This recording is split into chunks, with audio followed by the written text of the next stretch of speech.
श्री काळभैरवनाथ जन्म सोहळा निमित्त अखंड हरिनाम सप्ताहातील आज आपला 5वा दिवस आणि 5व्या दिवसाचं कीर्तन पुष्प अतिशय गोड वाणीमध्ये, विशेषतः हे कीर्तन देताना मी बोलून जातो महाराज, मी आणि सुळसकर महाराज बसलो होतो. आपण आळंदीचे कीर्तनकार बोलवले, आपण देहूचे कीर्तनकार बोलवले, परंतु देवस्थान कमिटीचे, पंढरपूर देवस्थान कमिटीचे अध्यक्ष जे आज पालखी सोहळ्याबरोबर पालखी सोहळा घेऊन चाललेले काही पालखी आहे, सासवडवरनं ते यवतमध्ये अति शांत स्वभावाचे, प्रेमळ स्वभावाचे, वास्तविकता त्या क्षेत्रातल्या माणसाला जरा थोडंसं त्यांनी असं आपण तसलं काही नाही मनामध्ये, मोकळ्या मनाने आले. चांगल्या प्रकारचं आपल्याला सर्वांना ज्ञान बरंच त्यांनी सांगितलं, जे आपल्याला काही माहित नव्हतं ते सुद्धा सांगितलं आणि चांगली कीर्तन सेवा केली. त्याबद्दल समस्त ग्रामस्थ मंडळाच्या वतीने, आपल्या सर्वांच्या वतीने त्यांचं हार्दिक असं स्वागत करतो, हार्दिक आभार मानतो. त्याच कसं निर्गुण निराकार, रंग नाही, रूप नाही, नाही वर्ण छाया, निराकार निर्गुण तू चिरगुराया. त्याला रंग नाही, रूप नाही, निर्गुण निराकार असलेला भगवान, पण तो सगुण साकार होतो. आणि कुणाची पूजा करतो? घाली दंडवत पूजवण्या संतांचे सुख, झाले या देवा म्हणवणी सेवा करी त्यांची, तेथे माझा काय कोणतो विचार, वर्णावया पार महिमा त्यांचा निर्गुणी आकार, झाला गुणवंत घाली दंडवत पूजवण्या. एक वेळेस देवर्षी नारद वैकुंठामध्ये गेले, सकाळच्या प्रहरी गेले, देवाकडे निघाले, द्वारपालांनी अडवलं, नारदा थांबा. म्हणले का? अरे मी तर मला देवाला भेटायचंय. म्हणजे भेटायचं मान्य, पण आता 2 तास थांबावं लागेल. म्हणले का? देवाची देवपूजा चालू. नारद डोक्याला हात लावून विचार करायला लागले, सगळं जगत याची पूजा करते, हा कुणाची पूजा करतो? बसले, आता इलाज नव्हतं. देवाची देवपूजा संपली. देवाने आपल्या देवघराचं दार उघडलं, देव बाहेर आले. नारदाला विक्षेप कुशल विचारलं, केव्हा येणं केलं, काय केलं? नारदासाठी देवाची राहू दे माझ्या बाजूला, मला आधी एका प्रश्नाचं उत्तर दे. म्हणले काय? सांग, सगळ्या जगात तुझी पूजा करताय, इंद्र चंद्र महेंद्र सगळे देव तुझी पूजा करतायत, स्तुतीशास्त्र तुझं वर्णन करताय, एवढं सगळं असताना तू कुणाची पूजा करतोय? देवालाही मोठा आनंद वाटला की असा प्रश्न विचारणारा माझा भक्त. म्हणून नारदाच्या हाताला धरलं आणि देवाने देवाच्या देवघरामध्ये नेलं. देवाने देवाच्या देवघरात नेलं आणि बघ म्हणले, हे माझे देव. त्यात पहिला नंबर कुणाचा होता? नारद, पराशर, पुंडरीक. नारद म्हणजे अरे बापरे, ह्याच्यात पहिला नंबर माझाच. म्हणजे देवाचे देव हे संत आहेत आणि असे संत असल्यामुळं माणसं फसण्याची शक्यता आहे. म्हणून तो उभं लक्ष बसेल. संत महात्मे अजून एका ठिकाणी सांगतात, जगात श्रेष्ठ कोण आहे, थोर कोण आहे, मोठा कोण आहे? त्रिवार संत.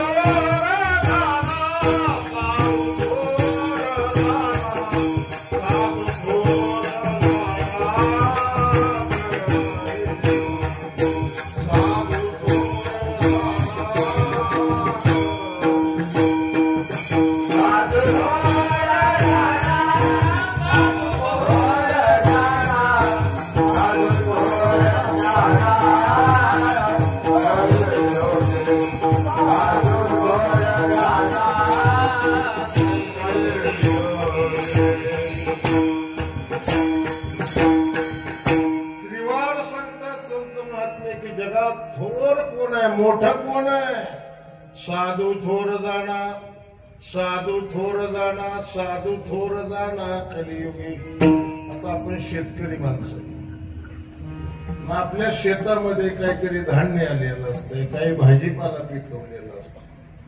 आपल्याला काय सगळा घरी संपत नाही. आपण काय करतो, धान्य असेल तर आडतीला नेऊन घालतो, भाजीपाला असेल तर बाजारात घेऊन जातो. मग आपलं बसून इकायला कोणाला वेळ आहे? आणि गतिमान युग आहे ना, त्यामुळे बसून इकायला वेळ नाही.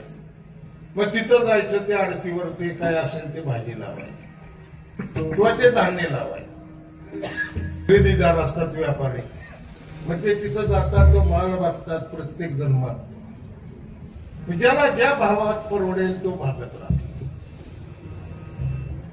तो जो काय तिथला कामगार आहे तो ते भाव पुकारत राहतो.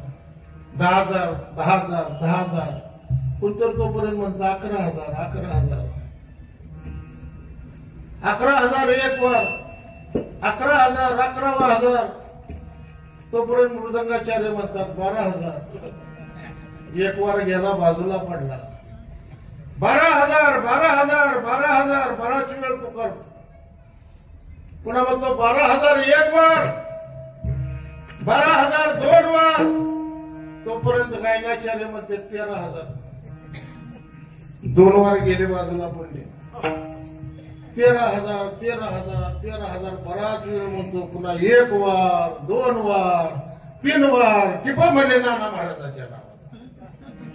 पुन्हा माझ्यासारखा गेला, जरी म्हणला 20,000 रुपये देतो, नाव काढायचं नाही. एकदा होऊन गेलं, त्रिवार केलाय. तसं त्रिवार संत सांगतात की जगात सगळ्यात श्रेष्ठ कोण असेल तर संत आहे. आणि ते श्रेष्ठ असल्या कारणामुळे त्यांची डुप्लिकेट होण्याची शक्यता. आणि हा अनुभव जे पालखी सोहळ्यामध्ये आलेले असतात त्यांना नक्की येतो. पालखी सोहळ्यामध्ये 4 प्रकारचे लोक येतात. काही हौसानं येतात. हे आताच्या ह्या 10-20 वर्षात हौसाचं गिराईक लई वाढलं. आता काल मी डोक्याला हात लावला. कालची आषाढी वारी किती लाखाची? प्रशासनाचा अंदाज आहे 28 लाख. आणि कालची कार्तिक वारी 14 लाख. आम्हाला तर सगळं मोकळं दिसत होतं, पण प्रशासनाने काढला काच्यातनं अंदाज. मला कित्येक पत्रकारांनी विचारलं, म्हणजे तुमच्या दृष्टीने किती असेल? म्हणजे 7 ते 8 लाखाच्या आत. म्हणजे तुमचाच आकडा बरोबर आहे. प्रशासनाचं काय करायचं? मग मला सांगा, ही संख्या वाढली, संप्रदायाची संख्या वाढली आहे. संख्येनं संप्रदाय वाढलाय, पण गुणानं कमी होत चाललाय. संप्रदाय संख्येनं वाढलाय नाही असं नाही. मी माझ्या लहानपणी बघितलं, पूर्वीच्या काळामध्ये पंढरपूरला कर असायची, यात्रा कर. मग आषाढीला, कार्तिकीला, मागीला, चैत्रीला ती करीचं तिकीट फाटल्याशिवाय गावात प्रवेश नव्हता. पण त्याच्यावर अंदाज लागायचा की यात्रा किती भरली. त्यातनं अजून काही 10-20% वाढ धरायची. कुठे 3 लाख 4 लाख आषाढीला यात्रा, कुठं 28 लाख. संख्येनं संप्रदाय वाढलाय, पण गुणानं उलटा ऱ्हास होत चाललाय. आज जिकडे बघावं तिकडे आपण रोज मीडियाच्या माध्यमातून ऐकतोय, पेपरच्या माध्यमातून ऐकतोय, संप्रदायाला लांछन पडेल अशा दृष्टीनं महाराज लोकच वागायला लागले. बाकीच्याची काय? हे तुकोबरायला आधीच माहिती होत 350-400 वर्षापूर्वी. म्हणून त्यांनी या अभंगामध्ये लक्ष न सांगितलं की जे सगळ्यात श्रेष्ठ संत आहेत त्यांची डुप्लिकेट होईल. आम्ही पालखी सोहळ्यामध्ये आल्यानंतर काही हौसानं येतात, काही नवसानं येतात. काहीतरी ते देवाला बोलतात, ज्ञानोबरायला, तुकोबरायला बोलतात. माझं अमकं होऊ दे, तुझ्या 5 वाऱ्या करेल, 10 वाऱ्या. एवढा देव सोपा आहे. योग्याने योग करून करून मेला, जपी जप करून करून कंटाळून गेला, तपी तप करून मेला, तरी त्याच्या स्वप्नात जाईना. आणि ह्याच्या 5 आणि 10 वाऱ्याला सुजला. पण त्याला काय बोलायला, काम व्हायला गाठ पडते, तो येतो. तो नवसा नाही. काही वर्ग असा की तो नित्य नियमाने येतो. काही उद्या घरी, पण आपली वारी आहे, परंपरेची वारी आहे, तो वारी चालवत येतो. आणि 4था एक वर्ग येतो, आज जर 5-7 लाख रुपये 7 लाख सोहळा येताय का पालखी सोहळ्याचा आहे, मग तिथं आपल्याला एवढे सगळे लोक येणार. कोण मराठवाड्यातनं आलाय, कोण कर्नाटकातनं आलाय, कोण आंध्रातनं आलाय, कोण नांदेडकडनं आलाय, कोण परभणीकडनं आलाय. तर ती काही मोकळा आलेला नसतो. एका माणसाला जर आळंदीला यायचं तिथून पंढरपूरवरून पुन्हा त्याच्या नांदेडकडे जर जायचं म्हणलं तर 10-5 हजार रुपये खर्च लागतो. मी ते खिशात काहीतरी घेऊन आलेलं असेल, पण ते आपल्याला काही घावतंय का त्याच्यात? काय नाही घावलं तर निदान मोबाईल तरी, आणि नाही सापडत तर कापड तरी. असा एक वर्ग येतो, त्याचं ठिकाण ठरलेलं असतं. विहीर असेल, कॅनॉल असेल, पाणवट्याची जागा असेल, तिथं बसतो. अशी वारकरी त्या वाटचालीला नित्याने मला काय एखादी मालिका किंवा एखादा ग्रंथ बरोबर. हे सगळे डुप्लिकेटच ना. खऱ्या वारकऱ्याचा गंध दुर्बिणीतनं बघावं लागतंय. कपाळावर आहे का माळ शोधून बघावं लागती. ती माळ घालतानाच आमच्याकडे येते, फारच बारीक माळ घाला. तुला कोणी सांगितली एवढी घालायला? तरी कुणी वजन केलेलं नाही. जिवंतपणे माळ घालायची नाही, मेल्यावर म्हणायचं तुळस घाल, तुळस घाला. घाला की आयुष्यभर कोंबड्या खाल्ल्या, तांगड्या घाला त्याच्या तोंडात. काय गरज चालली त्याच्यावरती? कधी देवाचं नाव घेतलं नाही, कधी भजन कीर्तन चालू आहे तिथं कधी गेला नाही, गावात सप्ताह तिथं कधी वर्गणी दिली नाही, आणि मेल्यावर म्हणायचा या वारकरी या भजन करा. अशा वारकऱ्याने मी या मताचा, कुणी किती मोठा असू, तुम्ही आयुष्यभर केव्हा काही नामचिंतन नाही, कुठं कशात काय नाही, कुठली वारी नाही, काही नाही. आणि अशाला आपण जायचं टाळवाचं ज्ञानबाद करा. पुन्हा म्हणायचं अंतकाळी मी परदेशी. सगळ्यांना येत कुठपर्यंत? जोपर्यंत स्मशानात आहे. बाहेर निघाला की गेलं सगळं मातीत. तिथं बसल्यावर एवढं बाहेर काय खरं माणसाचं. आता मागा होता ठेस लागून पडला मेला. आपण बी केव्हा तरी एकदा जाणार आहे. हे कुठं म्हणतो स्मशानात, आणि तिथून बाहेर आला गेलं की इकडं फोन चालू तिकडं फोन चालू, काय काय चालतं सगळ्याला माहिती.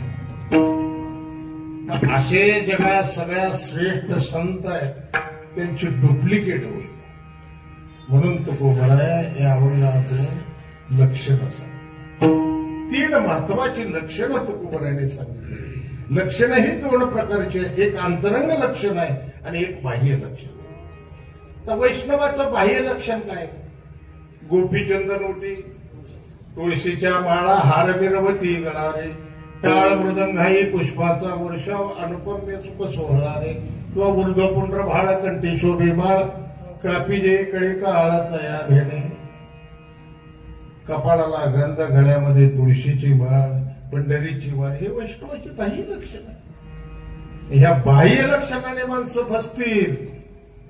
म्हणून तुकोबरायांनी या अभंगामध्ये 3 प्रमुख अंतरंग लक्षणं सांगितलेली. पहिलं लक्षण तुकोबराय सांगतात, वैष्णव त्याला म्हणा, भक्त त्याला म्हणा, महात्मा त्याला म्हणा, साधू त्याला म्हणा की ज्याचं सर्वस्वी माया देवावर तो वैष्णव. अवघी देवावरी माया. पण बघा, संतांची वाचन आहेत, संतांची अक्षर आहेत, विनाकारण कुठलंही अक्षर कुठेही घातलेलं नसतं. मी अक्षर म्हणतोय, शब्द तर लांबच राहील. संत जे बोलतात, संत जे सांगतात ते अतिशय तोलून मापून फार मोठा त्याच्यामध्ये अर्थ ठेवून थोडक्या शब्दात सांगतात. तुकोबराय सांगतात, जे वैष्णव आहे त्यांचं सर्वस्वी माया कुणावर आहे? देवावर. माया म्हणजे काय? आता आपल्याला एकच माहिती, एक ब्रह्म, दुसरी माया. नाही तर कोणीतरी जिचं नाव माया असेल ती माया. माया या शब्दाचाच अर्थ आहे प्रेम. मग पण प्रेम शब्दाचा अर्थ काय? प्रेम शब्दाचा अर्थ प्रेमच, माया शब्दाचा अर्थ प्रेम. पण दोन्हीमध्ये अंतर जे आहे ते जमीन आसमानचं. माया म्हणजे काय? प्रेमच आहे ना. पण अंतर मात्र जमीन आसमानचं आहे. जे केव्हा ना केव्हा तरी तुटल्या जातं त्याचं नाव प्रेम. आणि कसलाही प्रसंग येऊ द्या, जे प्रेम तुटत नाही तिचं नाव माया. त्याला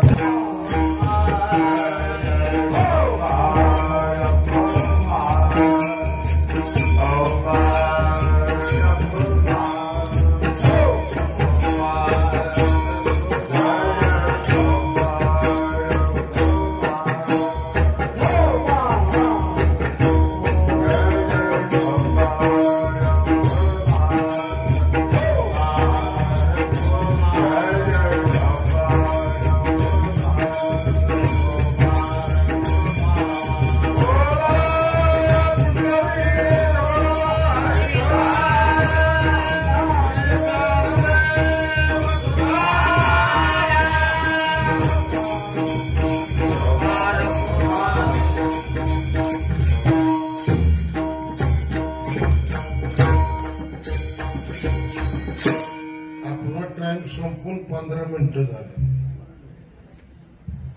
आपण काय सगळा मागता आम्ही पकवाजाने, कीर्तनकाराने, टाळकऱ्यानेच घेतलाय का? बसणाराने काय चतुर्थीचे गणपती एकदा बसवले की 10 दिवस हलवू नये, चालू नये. कीर्तनात सगळी वाटणी असते. टाळकरी बिचारे चांगले टाळ वाजवते, प्रमाण म्हणते, उड्या मारते, डुलते, पकवाजे जीव तोडून वाजवते. बसणाऱ्याने काय करायचं? गपचीप बसायचं. बसणाऱ्याकडे काम असतं, त्याने हाताने टाळी वाजवायची, मुखाने कुंडलीचा गजर करायचा. गावात एक माणूस असते, अख्खं गाव जागा करते. आता इथं 1500 माणसं आपल्या शेजारी झोपलेला माणूस जागा होईना. मला सांगा, एवढं उद्योग करायची काही गरज आहे का? आज 8-10 दिवस हा कार्यक्रम करायचा, त्याचं नियोजन करायचं, इथं पंक्ती घालायच्या, लोकांना जीव घालायचं, कीर्तनकार बोलवायचे, ती येतोय का नाही बघायचं, आणि टायमाला काय करायचं, पंचायत, सगळ्या भानगडी असताना सगळं उभा करायचं. आणि तुम्हाला ते कानावर पडायण्यासाठी तेवढं करायचं, तुम्ही गपचिपच बसायचं. असं करू नका. मी 5 ते 10 मिनिटात सगळं संपतो. आणि जर नाही तुम्ही ते तसं जर माझं मी सांगतो तसं ऐकलं तर मग पुन्हा 2 तास बी लागणार. पण जेवण केलंय, आता काय काळजी नाही. असं बरोबर आहे. तिसरं महत्वाचं लक्षण सांगतात, हे लक्षण तिकडं जाईल जो आत्महत्या करतोय तो वैष्णव ठरेल. म्हणून तिसरं महत्वाचं लक्षण सांगतात, कसलं जरी संकट पडलं तर जो घेतलेल्या नियमाला जो टळत नाही तो वैष्णव. पडता जरा भारी जरी हे आकाश वर पडो पाय, ब्रह्म घोड भांगा जाय, उडवा नळ त्रिभुवन खाय, परमी तुझीच वास पाय गा, विठोबा न करी आणि काचा पांगिला. की जो घेतलेला नियम आहे, वारकऱ्याचा नियम काय? हाची माझा नेम धर्म, मुखी विठोबाचे नाम. त्या भगवंताचं नामचिंतन करणं हाच वारकऱ्याचा नियमधर्म आहे. आणि त्या नियमाला अनुसरून असणारी मग पंढरीची वारी असेल, आळंदीची असेल, देहूची असेल, पैठणची असेल, त्र्यंबकेश्वरची असेल, अजून कुठली वारी असेल ती वारी करणं, या नियमाला जे टळत नाही तुकोबराय सांगतात तो वैष्णव. वैष्णव तो जया अवघी देवावरी माया नाही आणि प्रमाण, धड धड तृणजन पडता जडवारी, नेमा नटळे निर्धारी.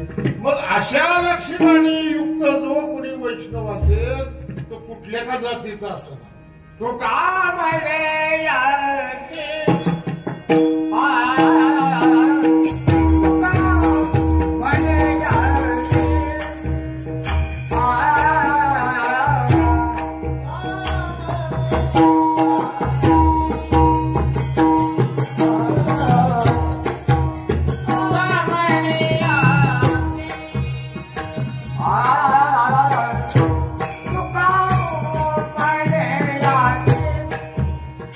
Ah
जातीची गरज आहे का? याता याती धर्म नाही विष्णूदासा निर्णय तो आयसा वेदशास्त्री. बघा तुम्ही ज्ञानोबरापासून तुकोबराय निळोबराय पर्यंत 18 पगड जातीमध्ये संत होऊन गेले आणि संप्रदायाला मान्य असणारे संतांची यादी 2 अभंगामध्ये. उंच नीच काही नेणे भगवंत तिष्ठे भाव भक्ती देखुणे या अभंगामध्ये आणि पवित्र ते कुळ पावन तो देश जेते हरीचे दास जन्म घे. कबीर मोमीन लतिफा मुसलमान सेना नवी जाण विष्णुदास. नव्हे नव्हे मला सांगा, माणसं तारली त्याच्या जटायू पक्षी त्याचा उद्धार केला. माकड कुळात जन्माला आलेले योनी जन्माला मरकट वैष्णवा माझी अतिश्रेष्ठ हनुमंत म्हणावया कनिष्ठ ऐसा पापिष्ट कोण आहे. वैष्णवामध्ये अग्रगणी असणारे मारुतीराय. अहो तुकोबरायने त्यांना विचारावं काय भक्तीच्या त्या वाटा मद दावाव्या सुवाटा, मला भक्तीच्या वाटा दाखवा. एवढा अधिकार कशामुळे जर होत असेल तर ते वैष्णव आहे ते या लक्षणाने. म्हणून तुकोबरा सांगतात तो वैष्णव कुठल्या का जातीचा असेना आम्हाला पूज्य आहे. नाही अनेक प्रमाण धन धन तुलना. आपली सेवा संपलेली, वेळ भरपूर झालाय. पण आता बसणाऱ्याला एक विनंती, जर तुम्हाला हात असले आणि देवाने जर तोंड दिलेलं असलं तर एकदा संतांचं चिंतन मोठ्या प्रेमाने करा. आपण लगेच सेवा संपू. ज्ञानेश्वर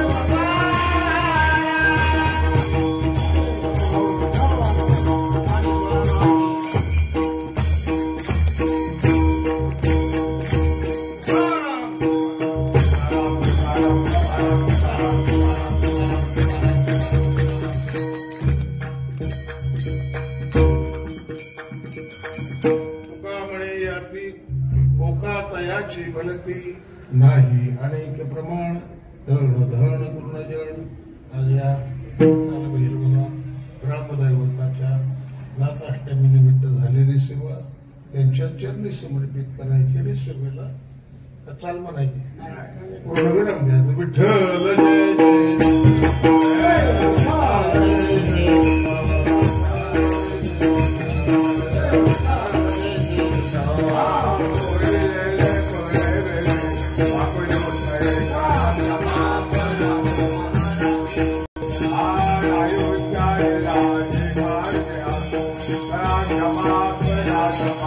Jai